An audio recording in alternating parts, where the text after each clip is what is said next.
Here's one of the latest interviews from Rock and Metal Revival. If you want to hear the whole show, go to rmrshow.com.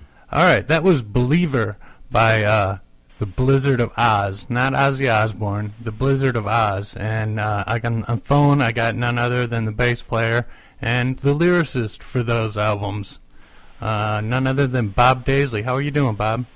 Yeah, pretty good, thanks. It's nice to hear the band called the Blizzard of Ozz, and instead of these fairy tales that it was an Ozzy solo project. It wasn't.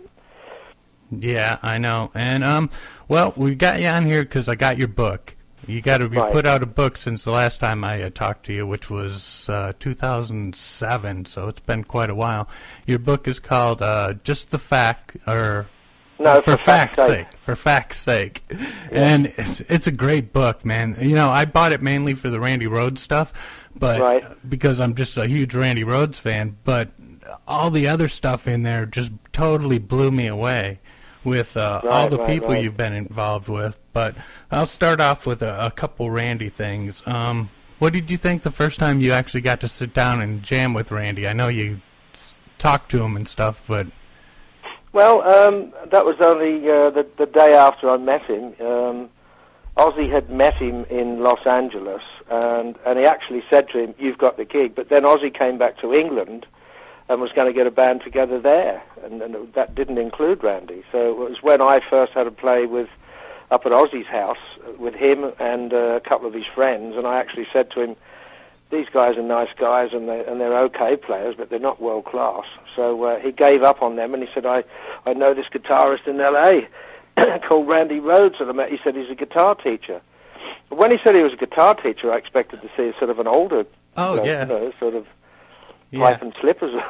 Yeah, exactly. But we talked David Arden. David and Don Arden were managing the band. And we talked David Arden into flying Randy over, and he said it was against his better judgment. He didn't want to fly Randy over. He said, no, he's unknown, nobody's heard of him, and but obviously he hadn't heard him play, but so he flew him over, and I met Randy at Jet Records in London, and the next day we caught a train up to Ozzy's together, and that was the first time we played together. It was a friend of Ozzy's just supplying a drum beat, and me, Randy, and Ozzy, and we just sort of jammed a bit, and it was sort of weird because the first few bits of jamming that we did was a few minutes or 5 minutes or whatever it was. When we stopped, Randy and I looked at each other and we said, "Oh, I like you playing." And we said it simultaneously. And Randy's brother, Kelly, he talks about... I talk to Kelly from time to time, a nice guy, and he runs the music school in L.A., Musonia. And he said that Randy came home and talked about that too. So, it must have made an impression on Randy that we both said that at the same time. But, he was a fine player, from the word go. But I think he really came into his own when we all got together and the band was completed, and it was the right environment for Randy to really shine. Although he was potentially a great player, and he was, just waiting to blow the doors off the world of guitar playing, he hadn't sort of peaked at that point, and he was just beginning to shine. And as we progressed as a band and writing the stuff and recording those albums and that, he was really coming into his own. It was, and after the first album, we went on the road as the Blizzard of Ozz, the first UK tour in 1980. You could see Randy progressing, so it was, it was a lovely thing to behold, Yeah. Now, Van Halen always talks about the Brown sound, that perfect sound, guitar sound, and when I hear Randy's, those two albums, Diary of a Madman and the Blizzard of Ozz, those to me are the perfect Brown sound, just the sound he was able to get with all the saturation. Randy was very, it would affect his playing if he didn't have the sound that he liked. That was one thing that did affect his playing. He would become sort of uninspired if the sound wasn't right. And I remember the first week that we were at Ridge Farm when we did that first album, neither of us really had the sound that we really wanted, and it took us about a week of moving amps around and moving the drum kit around, and before we had a sound that we were sort of inspired by, you know. But you know, those I don't know where the myth began that those two albums were recorded back to back or very close to each other. They weren't. They were close to a year apart.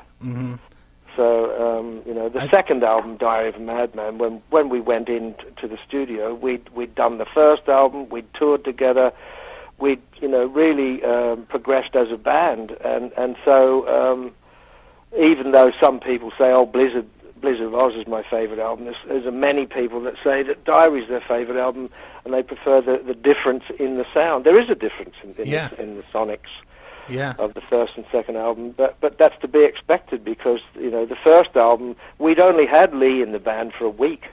Oh, yeah. We went to Clearwell Castle and you know, played together, played Lee the material that we'd written, and went straight in the studio. So, you know, even though the band was beginning to gel even within the realms of recording, it hadn't really properly gelled until we'd done a tour to finish the album and then did a promotional tour together, and that's when the band was really coming together. Yeah. So for the Diary of a Madman recording, Randy showed up with a new guitar, that white Jackson V. Yeah. What did you think when you first saw that? I don't know. I mean, I didn't think that much about it. It was just sort of, oh, Randy's got another guitar, let's see how that one sounds kind of thing, you know. Yeah, but it's like taken off as far as like a heavy metal guitar. If there's a heavy metal band, I know. If you want to be that and the polka dot one as well, and yeah. And his cream Les Paul and that Marshall sound, you know, you need those Marshalls for that sound. Oh yeah, for sure. So what do you think Randy would be doing these days if he had lived, the accident didn't happen? Well, by this stage of the game, I really don't know. I mean, people ask me that quite often. At the time, when he was young, and he was only 25 when he went, you know, he was taught he wanted to leave the band. He wanted to get away from rock for a while. He wanted to get away from the Osborne camp, definitely. Yeah. And he wanted to pursue his studies and get his master's degree, and you know, do further studies in Europe and that. I don't think Randy would have got out of rock totally. He may have for a little while and pursued the classical side of things, but rock was such a big part of him. Yeah. I think he probably would have ended up having, you know, the Randy Rhoads band or a band of his own called, you know, whatever. And it would have been still probably classical influenced rock. What he'd be doing nowadays, oh, blimey, I don't know. He'd be what yeah, it's kind of hard to answer that anyway. Yeah, I mean, he'd be getting towards being a sort of, 58 or something. Oh, yeah. 57 anyway, so, he'd be 58, yeah. So I don't know what he'd be doing at the age of 58. Maybe, you know, just classical stuff, maybe a music school. Yeah. You know. I wanted to talk to you about the Grail, the Holy Grail, which is recordings that you did when you guys were writing all the music. Now, is that like you were running tape the whole time, so when you guys were talking and stuff, it's got you guys talking? So a lot of it, yeah, but not always. You know, it wasn't really for anything other than to have a work reference tape so that we didn't forget anything. You know, it's like the famous last words of, oh, that's a good part, yeah, we'll remember that tomorrow. You know, so I didn't want to take any chances. So I just taped everything that we did as songs progressed in that. If we wrote a new part or there was a new arrangement of it, or, you know, sometimes we'd have a song with bits in it that we'd say, well, that part there actually could be a song in itself. So we'd take that part out and build a song around it. So I've got tapes of all that, you know, and it's for both albums. You know, I started taping when we first went down to Monmouth in December 1979, when Ozzy and Randy and I went down to Monmouth to start writing and auditioning drummers. So I didn't tape any of the drummers auditioning or anything, but it was the tapes. My tapes were just work tapes, really, to have a record of what we were doing, so that we wouldn't forget, and so we could listen back to what we were doing. And I was the only one who taped it, you know. So Yeah. I was just in conversation one day. I was talking about how it got the name the Holy Grail. I just said that in conversation one day when I was talking to someone. I said, well, for Blizzard of Ozz fans and fans of that music and Randy fans and Ozzy fans and all the other fans, it's this stuff's really the Holy Grail. It is. Of the making of those albums, because no one else has got tapes of it. Yeah. Just to hear the creative process behind those brilliant albums, it's priceless. Yeah. I mean, it's all there, warts and all. The rough edges, the experimenting, it's pretty good quality sound. It's just recorded on my. It was just sort of like a ghetto blaster thing I had, boombox thing, Mm-hmm. It's had a condenser mic in it, and but it's pretty decent sound. You can hear what we're doing and what we're playing. It's not like studio quality, but and there's some funny moments too. There's some clowning about and some joking and laughter and stuff like that. So, are there any plans to do anything with that? Yes, I'm looking into that.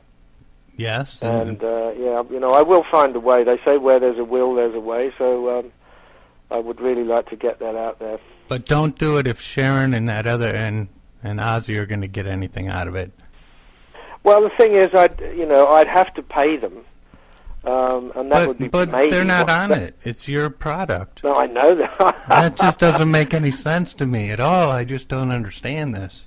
Well, it's a performance thing. It's not just the material, and it's not that I own the tapes. Mm-hmm. It's a performance thing. So, I'd have to pay an equal share to the Randy Rhoads estate, mm-hmm. An equal share to Ozzy, an equal share to Lee, mm-hmm. and the drummer before Lee that's on some of the stuff that was sort of sitting in for us, just supplying a beat as we wrote stuff. So, yeah. So, I guess that would be... There's even, when we were doing the song Mr. Crowley, we had a keyboard player come down just for a couple of days to Monmouth, where we were. Bill Hunt, his name was. Oh. And we said, look, just come up with an intro for this. So the basic intro of Crowley came from him. Oh, really? And Don Airy elaborated on it, and he enhanced it and embellished it. But the original idea came from Bill Hunt. Huh. That's on my tape as well. Oh, that's cool. So, do you regret going back and bailing Ozzy out on all those other albums after being screwed, just to get screwed again? No, well, as you read in my book, the for fuck's sake, I called it that. Well, obviously it's a play on words. For fuck's sake is a pretty common saying the world over, whether you're in England, Australia, America, where everybody says, "Oh, for fuck's sake." For fuck's sake, because it's factual. Yeah. I told the story just honestly. I tried not to, be biased or whinge, or I just told what happened, and then the reader can make up their own mind of, was that fair or was it not? So I told the full story. But when you read the book, you'll see how complicated it gets between me and Ozzy, of how many times I went back, why I went back, and the situation and the conditions that were current at the time. So. It wasn't easy being screwed, but see, the first time I went back to Ozzy to do the Bark at the Moon album, that was supposed to happen in 1982 with Randy. Whether it would have been called Bark at the Moon or not, I don't know, but you would have read that in the book, where it was only 2 months after Lee and I had gone that I got the call from Sharon saying, let's meet. And when I talked to her, she said, Ozzy and Randy and Tommy Aldrich want you to do the next album. We're going to do it in 1982.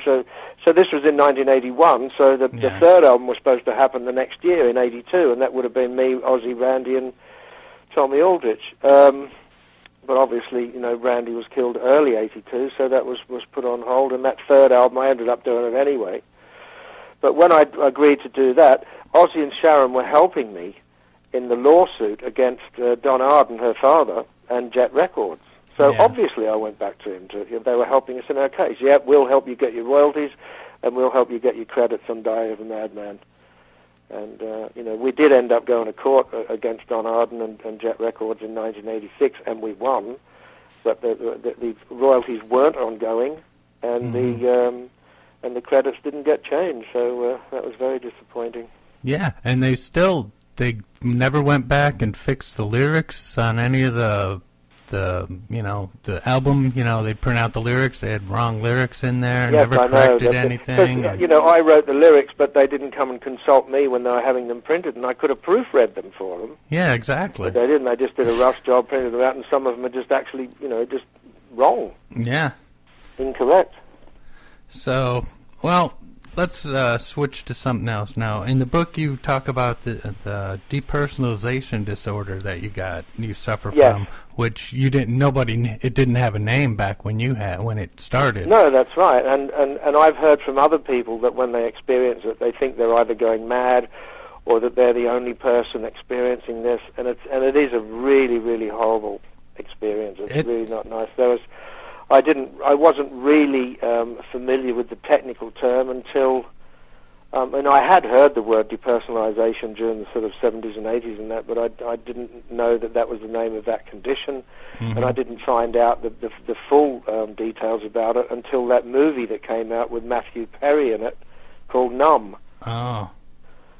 So, there's some hints of depersonalization in some of my lyrics as well, like Diary of a Madman, Crazy Train, that they've got, I'm mentally numb. Uh-huh. That's what it's about, So has it eased up over the years? Or is it just easier to deal with because you know exactly? You learn to live with it, and it comes in strengths of, waves of, it comes on and off. I think what it is some kind of defense mechanism. Mm-hmm. It's not a very nice defense mechanism, but it's not uncommon either. There's been several books written on the subject. There's one called Stranger in the Mirror, Feeling Unreal. There's several books on depersonalization, but so it is quite common, and some people have it longer than others or worse than others. And I've even heard about people committing suicide when they do experience it. Wow. It's not a nice thing. No.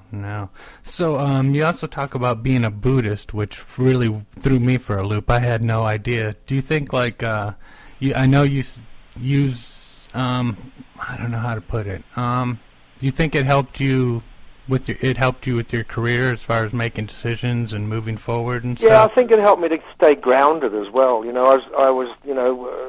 I'd seen people around me in all sorts of situations where they just didn't keep their feet on the ground, where they got carried away either with the money or the fame or the attention, the spotlight or whatever, The Buddhist philosophy is very grounding. Mm-hmm. And it makes sense, It's a logical philosophy. I wouldn't really call it a religion as such. Yeah. I'm not really big on organized religion because I think a lot of it's sort of brainwashing, mind control, superstition. Mm-hmm. But Buddhism was with the mantra Nam Myoho Renge Kyo. There's quite a few people around the world that are involved in that as well.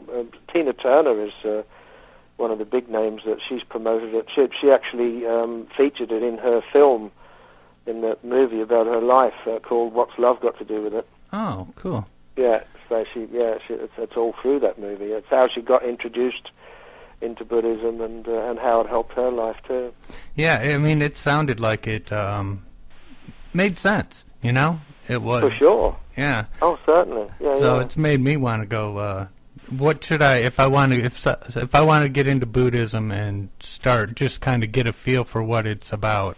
What would you suggest? Well, if you search on the net, they have discussion meetings and question and answer things, and that Nichiren Buddhism it is. It's Nichiren. Nichiren Buddhism is that sect. And that inspired some of my lyrics as well. The song S.A.T.O. was originally called Strange Voyage. And I'd been reading a Buddhist doctrine at the time, and that Buddhist teaching was called the ship to cross the sea of suffering, which is why that song sounds like it's about being on a ship. You'll read what S.A.T.O. So Ozzy and Sharon changed the title after Lee and I left, or were asked to leave. Yeah. They changed the title from Strange Voyage to S.A.T.O.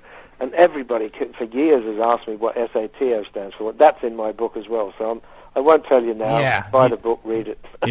Yeah, buy the book. And also in the book, you talk about your mom, and she had a special gift as far as reading tea leaves and being able to tell you something, and it comes very true. Very clairvoyant and very psychic and so accurate.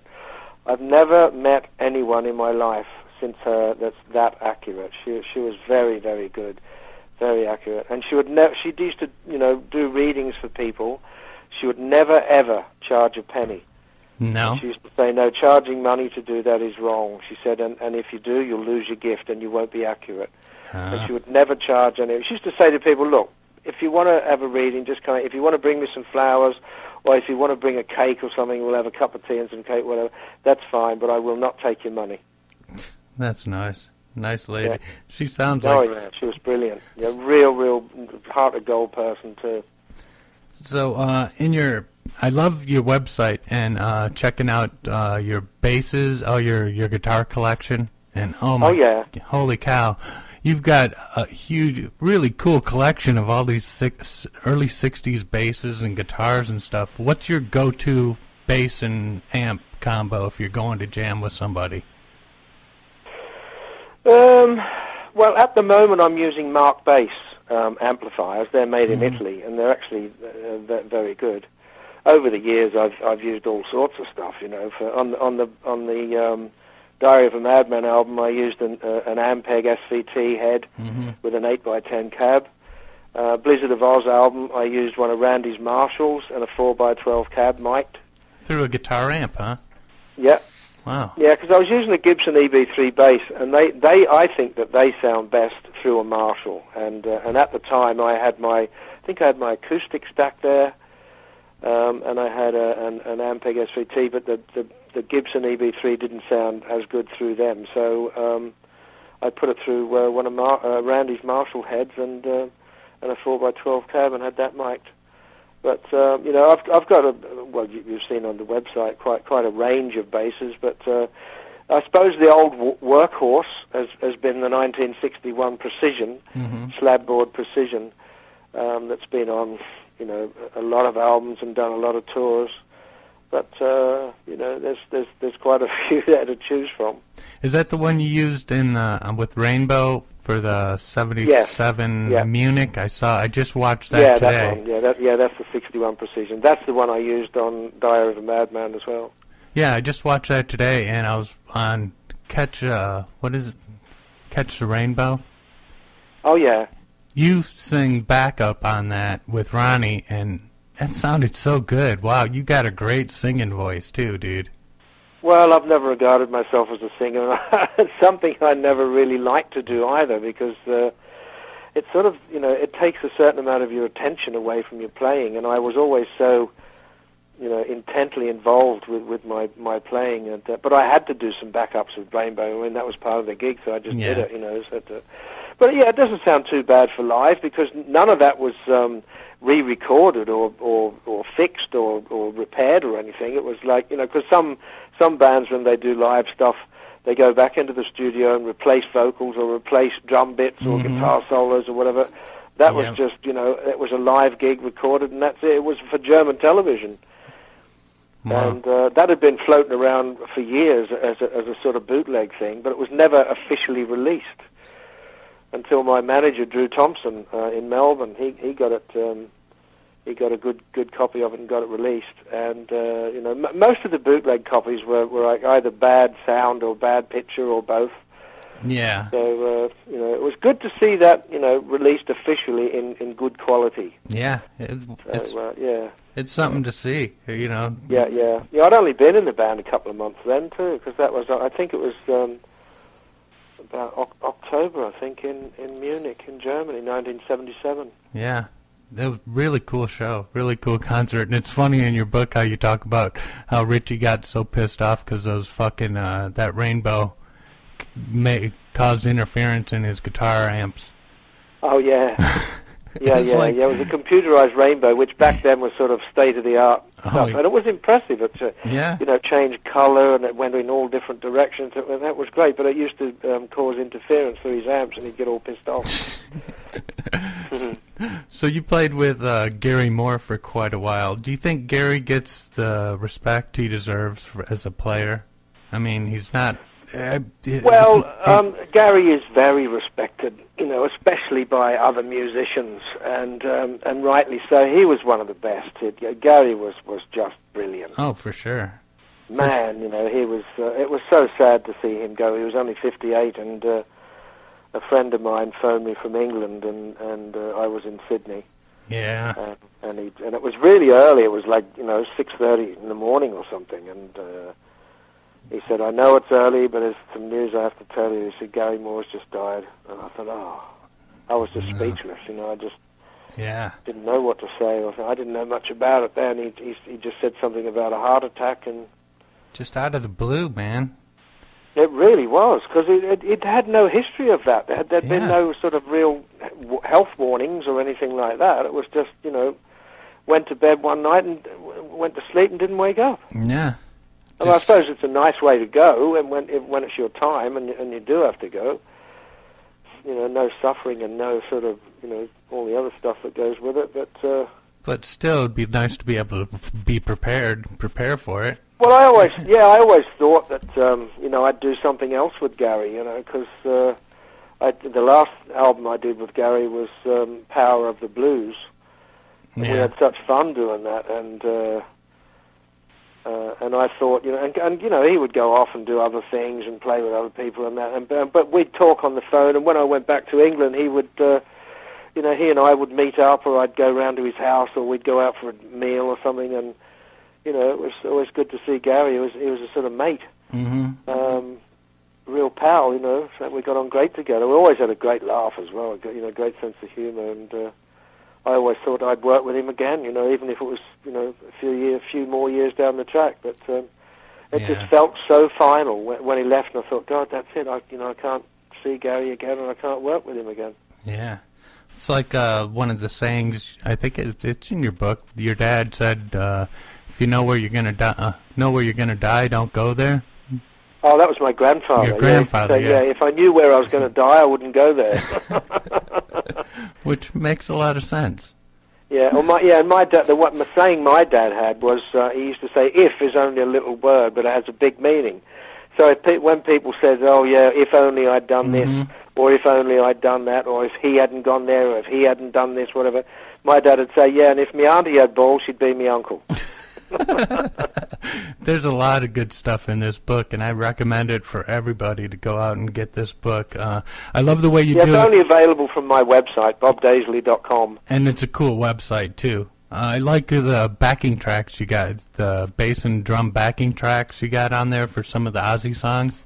Oh, right, yeah. Very fun to play with. Pretty interesting, then. And, cool to hear without the guitar, just you guys. And that's to hear what really we're doing. Because I've had bass players come into the site and they say, wow, when I listened to this, I thought that I'd learnt that song. I realise now there's stuff that I have to work on and yeah, exactly. And relearn it. Because you can hear every note of what we're doing. Yeah. So it's just bass and drums. It's pretty interesting. Yeah, it's very cool. So go check out Bob-Daisley.com and get this book. And you can get it signed too, right, still? What I've been doing is that people request it signed, because the books are in London, it's distributed from London. Oh, okay. And I'm in Sydney. Yeah. I send the distributors these stick-on labels, and I sign them. So you put one of those in the book. I mean, it looks the same as a signed book, so still my real signature, and that's still that's the way of getting around it. Well, I got an early one, so I got a signed one. Oh, good. Good. Yeah, it's in hardback now too, at no extra cost. They've just done it in hardback, and I had a deal with the printers, and they've done it in hardback, and it's really, really good and sturdy, and it just looks great. I like the way you did. Still the same price. The pictures go with the stories as you're going along. You got pictures instead. Well, that's what I wanted. Yeah. I wanted the photographs within the text.